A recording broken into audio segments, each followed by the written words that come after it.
Bagian kedua, terjemahan Al-Hikam Haji Salim Bahreisi, halaman 59, poin nomor 59. Jangan sampai terasa bagimu kebesaran sesuatu dosa itu, hingga dapat merintangi engkau dari husnuzon atau baik sangka terhadap Allah Ta'ala. Sebab siapa yang benar-benar mengenal Allah Ta'ala, maka akan menganggap kecil dosanya itu di samping keluasan kemurahan Allah. Merasa besarnya suatu dosa itu baik jika menimbulkan rasa akan bertaubat dan niat tidak akan mengulanginya untuk selamanya.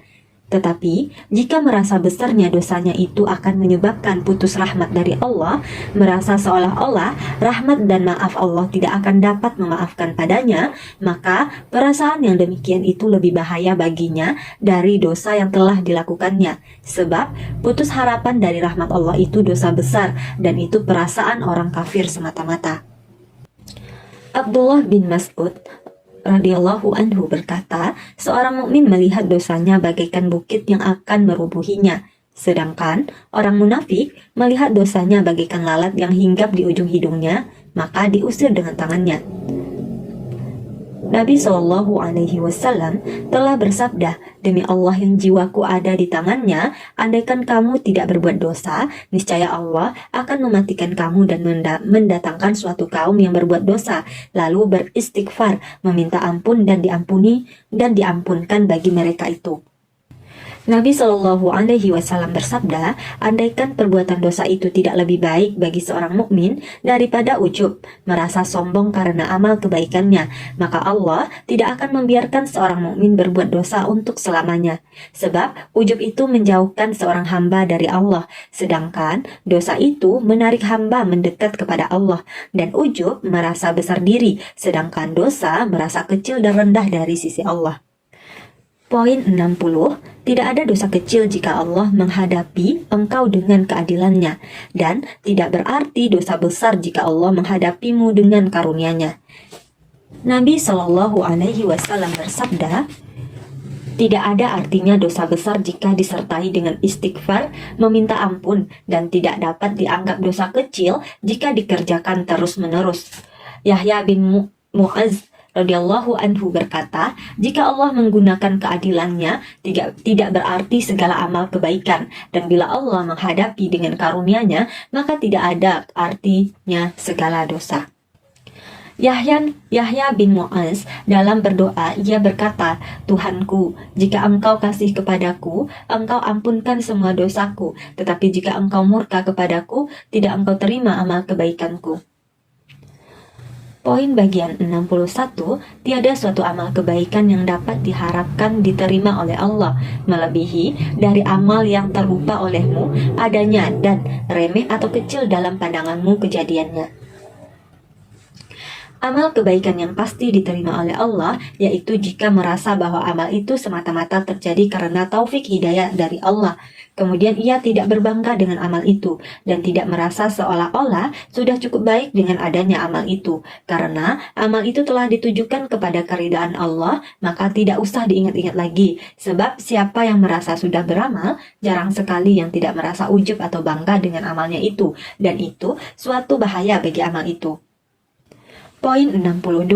Sesungguhnya Tuhan memberikan kepadamu warid, yaitu ilmu pengertian atau perasaan dalam hati, sehingga mengenal dan merasa benar-benar akan kebesaran karunia rahmat Allah, hanya semata-mata supaya kau mendekat dan masuk ke hadirat Allah.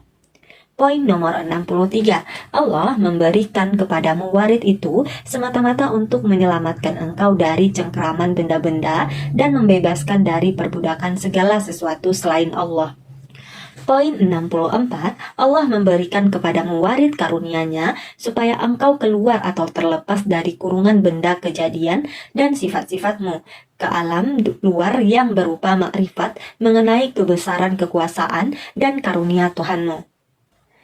Dalam 3 pelajaran berkenaan dengan warid atau karunia Tuhan, yang pertama diberikan kepadamu supaya kau ringan melakukan taat ibadah dan mendekat ke hadirat Allah, tetapi kemungkinan masih kurang ikhlas, maka diturunkan warid yang kedua untuk melepaskan dari tujuan kepada sesuatu selain Allah. Sedang warid yang ketiga untuk melepaskan dirimu dari sifat-sifat wujud yang sempit kepada alam yang melihat kebesaran Tuhan yang tidak terbatas, sehingga lupa kepada diri dan hanya ingat kepada Allah semata-mata. Poin 65. Nur, cahaya-cahaya iman, keyakinan dan zikir itu semua sebagai kendaraan yang dapat mengantarkan hati manusia ke hadirat Allah serta menerima segala rahasia daripadanya. Poin 66. Nur, cahaya terang itu sebagai tentara yang membantu hati. Bagaimana gelap itu tentara yang membantu hawa nafsu, maka apabila Allah akan menolong seorang hambanya dibantu dengan tentara nur ilahi dan dihentikan bantuan kegelapan dan kepalsuan. Nur, cahaya terang yang berupa tauhid, iman dan keyakinan itu sebagai tentara pembela pembantu hati. Sebaliknya, kegelapan, syirik, dan ragu itu sebagai tentara pembantu hawa nafsu. Sedang perang yang terjadi antara keduanya itu tidak kunjung berhenti dan selalu menang dan kalah. Dan disinilah terlihat jelas pengertian siapa yang diberi petunjuk oleh Allah, maka tidak ada yang dapat menyesatkannya. Dan siapa yang disesatkan oleh Allah, maka tidak ada yang dapat menunjukinya. Siapa yang diberi petunjuk atau hidayat oleh Allah, maka ialah yang mendapat petunjuk hidayat, dan siapa yang disesatkan oleh Allah, maka tidak akan engkau dapatkan pelindung atas pemimpin untuknya. Poin 67. Nur itulah yang menerangi, membuka, dan basyirah matahari itulah yang menentukan hukum, dan hati yang melaksanakan atau meninggalkan nur itulah yang menerangi baik dan buruk. Lalu dengan matahari ditetapkan hukum, dan setelah itu maka hatilah yang melaksanakan atau menggagalkannya. Poin 68. Jangan merasa gembira atas perbuatan taat, bakti karena engkau merasa telah dapat melaksanakannya, tetapi bergembiralah atas perbuatan taat itu, karena itu sebagai karunia taufik hidayat dari Allah kepadamu. Katakanlah, karena merasa mendapat karunia dan rahmat Allah, mereka harus gembira, itulah yang lebih baik daripada yang dapat mereka kumpulkan. Yunus 58.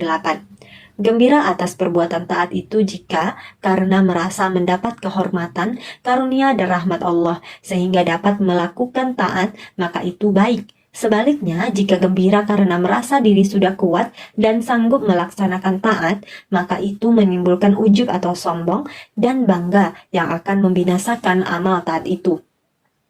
Poin 69. Allah telah memutuskan orang-orang yang berjalan menuju kepadanya dan yang telah sampai padanya daripada melihat atau mengagumi amal ibadat dan keadaan diri mereka. Adapun orang yang masih sedang berjalan karena mereka dalam amal perbuatan ibadat itu belum dapat melaksanakan dengan ikhlas dan menurut apa yang diperintahkan. Adapun orang-orang yang telah sampai, maka karena mereka telah sibuk melihat kepada Allah sehingga lupa pada amal perbuatan sendiri. Sehingga bila ada perbuatan diri, maka itu hanya karunia taufik dari Allah semata-mata, tanda bahwa Allah telah memberikan taufik hidayat pada seorang hamba apabila disibukkan hamba itu dengan amal perbuatan taat, tetapi diputuskan daripada ujub dan bangga dengan amal perbuatan itu karena merasa belum tepat mengerjakannya, atau karena merasa bahwa perbuatan itu semata-mata karunia Allah, sedangkan itu sendiri merasa tiada berdaya untuk melaksanakan, andaikan tiada karunia rahmat Allah. Poin 70. Tidak akan berkembang biak berbagai cabang kehinaan itu, kecuali di atas bibit tama atau kerakusan. Sifat tama atau rakus itu adalah bibit dari segala macam kehinaan dan kerendahan. Abu Bakar Al-Warraq Al-Hakim berkata, andaikan sifat tamak itu dapat ditanyai, siapakah ayahmu? Pasti jawabnya ragu terhadap takdir Allah. Dan bila ditanya, apa pekerjaanmu? Jawabnya, merendahkan diri. Dan bila ditanya, apakah tujuanmu? Jawabnya, tidak dapat apa-apa. Ketika Sayyidina Ali bin Abi Thalib radhiyallahu anhu baru masuk ke Masjid Jami' di Basrah, didapatkan banyak orang yang memberi ceramah di dalamnya. Maka ia menguji mereka dengan beberapa pertanyaan yang ternyata tidak dapat menjawab dengan tepat, diusir dan tidak diizinkan memberi ceramah di masjid itu. Dan ketika sampai ke majelis Al-Hasan Al-Basri, ia bertanya, "Hai pemuda, saya akan bertanya kepadamu sesuatu. Jika engkau dapat menjawab, aku izinkan engkau terus mengajar di sini. Tetapi jika engkau tidak dapat menjawab, aku usir engkau sebagaimana lain-lain temanmu yang telah aku usir itu." Jawab Al-Hasan, "Tanyakan kehendakmu." Sayyidina Ali bertanya, apakah yang dapat mengukuhkan agama? Jawab Al-Hasan, wara', yaitu berjaga-jaga diri atau menjauh dari segala sesuatu yang subhat atau haram.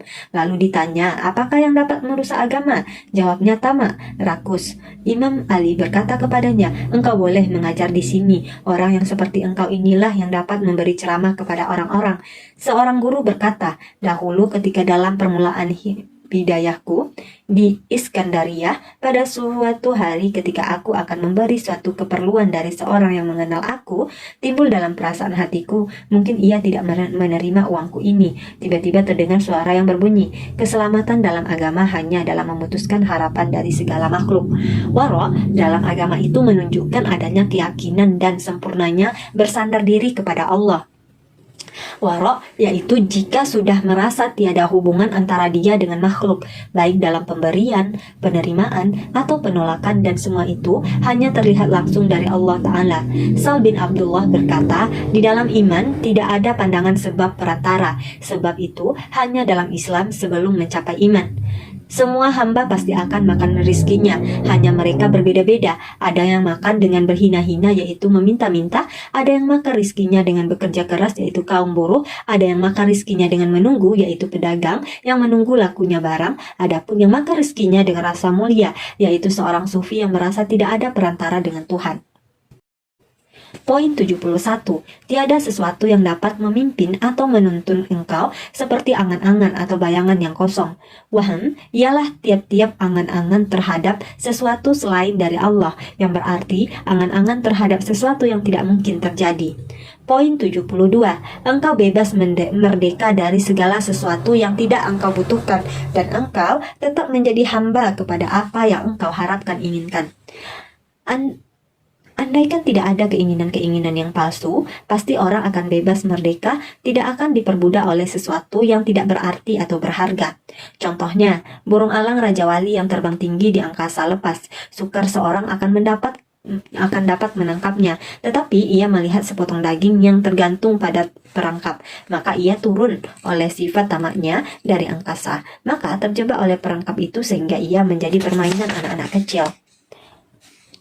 Fatih Al-Mausili ketika ditanya tentang contoh orang yang menurunkan syahwat hawa nafsu dan sifat tamaknya, sedang tidak jauh dari tempat itu ada dua anak yang sedang makan roti. Yang satu hanya makan roti, sedangkan yang kedua makan roti dengan keju. Lalu yang makan roti ini ingin keju, maka ia berkata kepada temannya, berilah kepadaku keju. Jawab temannya, jika engkau suka, saya jadikan anjingku, saya beri keju. Jawab yang meminta, baiklah, maka lalu diikat lehernya dengan tali sebagai anjing dan dituntun. Berkata Fatih kepada orang yang bertanya, andaikan anak itu tidak tamak pada keju, niscaya tidak menjadi anjing. Terjadi ada seorang murid didatangi oleh gurunya, maka ia ingin menjamu gurunya, lalu ia ingin keluarkan roti tanpa lauk pauk, dan tergerak dalam hati murid sekiranya ada lauk pauknya tentu lebih sempurna. Kemudian setelah selesai dimakan oleh guru, apa yang dihidangkan itu, bangunlah guru itu keluar, tiba-tiba dibawa ke penjara untuk ditunjukkan berbagai macam orang-orang yang dihukum, baik yang dipukul atau yang dipotong tangan dan lain-lainnya. Lalu berkata guru kepada muridnya, semua orang-orang yang kau lihat itu, yaitu orang yang tidak sabar makan roti saja tanpa lauk. Ada seorang yang baru dikeluarkan dari penjara, yang masih terikat kakinya dengan rantai. Ia minta-minta sepotong roti kepada orang. Maka dikatakan oleh orang yang dimintai, andaikan sejak dahulu engkau terima dengan sepotong roti, maka takkan terikat kakimu ini. Ada seorang melihat seorang hakim sedang makan dari rerontokan buah yang jatuh di sungai. Maka orang itu berkata, "Hai orang hakim, sekiranya engkau mau bekerja pada raja, tentu engkau tidak sampai makan rerontokan buah dalam sungai." Maka dijawab oleh hakim, "Andaikan engkau suka menerima makanan ini, tidak usah menjadi burungnya raja atau budaknya raja."